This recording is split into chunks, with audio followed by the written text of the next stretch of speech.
This is the third part of the five-part series on joy. The first part was on, why is joy important? And we gave 6 reasons right out of the Bible why you need that. And last week we kind of looked at the difference between joy and happiness can be fleeting, but joy can be forever. And so those are exciting, and I want to encourage you, if you didn't hear them, to go back and listen to them. But today we're going to look at the 4 joy stoppers now.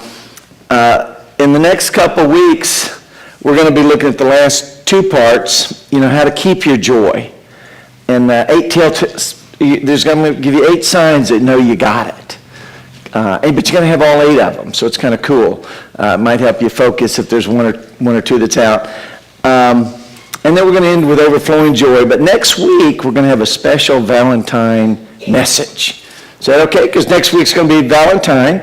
We'll celebrate on Saturday for those of you who are going to come to the Valentine's dance.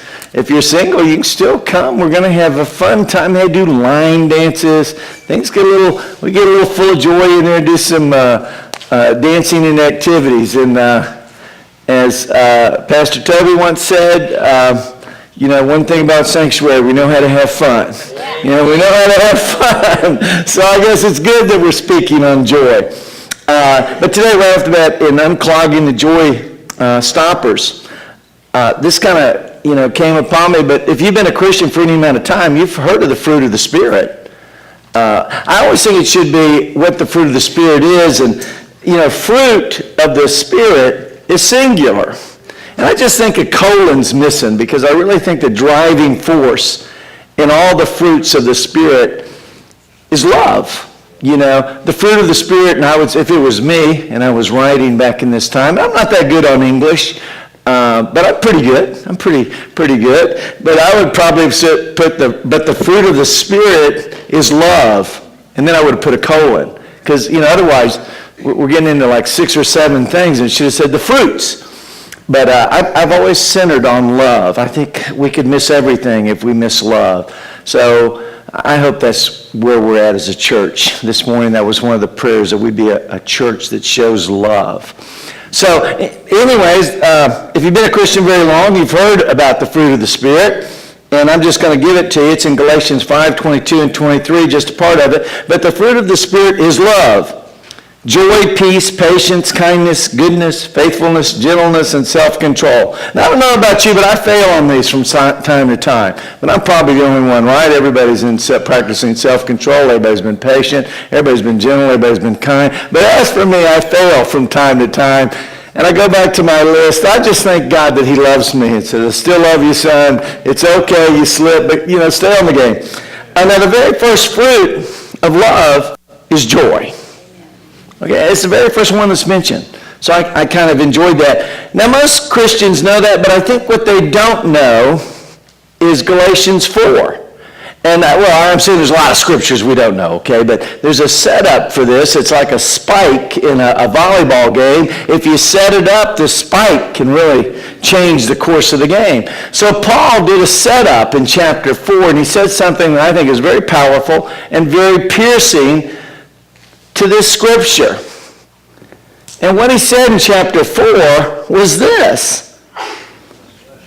Chapter 4, verse 15. We're not going to say, bless you, this is not a loving, kind church. You tell them to go outside and cough. Okay? Sorry, maybe I'm a little full of joy. I hope people know if that was a newcomer, I'm a jokester sometimes. But and what he says in this spike is this. In chapter 4, verse 15. What has happened to all your joy? That's the setup. What's happened to your joy? So when we started this series on joy, this part had already come to me. It's about the clogs. What can clog up joy?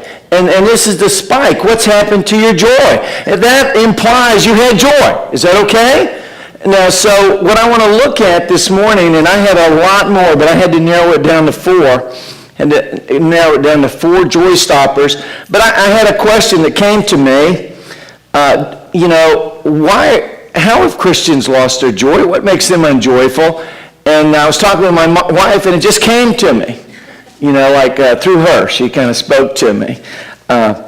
How do you lose your joy? Well, it's the same thing that happens to cucumbers when they become a pickle.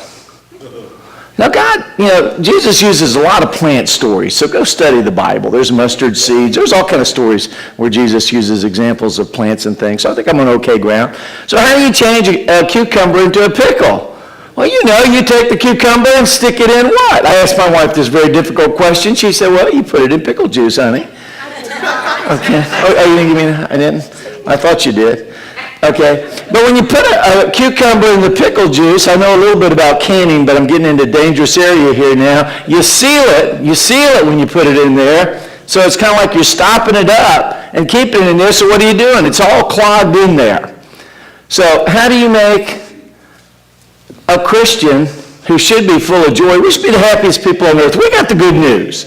So what happened to us? That's all Paul said. What happened to you guys? I just went away for a short time. I come back and look at you, prune faces. He didn't say that. Look at you, pickle faces.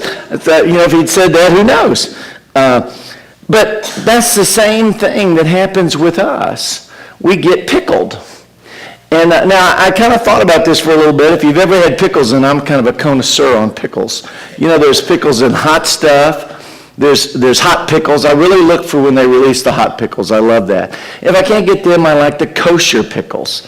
Okay, third is the garlic pickles. Everybody knows when you've had a garlic pickle, right? Within 10 feet of you, okay. But the point is, there's different types of pickles, okay? So there's different ways of pickling that cucumber in a jar. And I thought that's kind of like the same thing with what I call the 4 joy stoppers. Okay, so, and that's what we're going to focus on this morning, is identifying the 4 pickle juices. What are the 4 pickle juices that'll put a little sour look on our face? Number 1 is an ungrateful heart. Amen. Now, these aren't in order, by the way. These aren't in order. They're actually, I don't have a particular order, but I think I know the 2 most powerful ones, but they all cause the same damage. Number 1 is an ungrateful heart. Number 2 is if your heart is unhealed.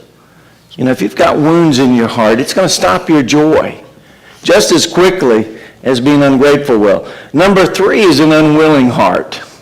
Now, you might be thinking about that. I might have stolen from one of your words there, Rose. I really liked it, be a sponge. I didn't have that in my notes. I don't know what happened to me, but the hungry and thirsty fits in with an unwilling heart, and we're going to look at that, and you touched on that. And number 4 is an unrepented heart.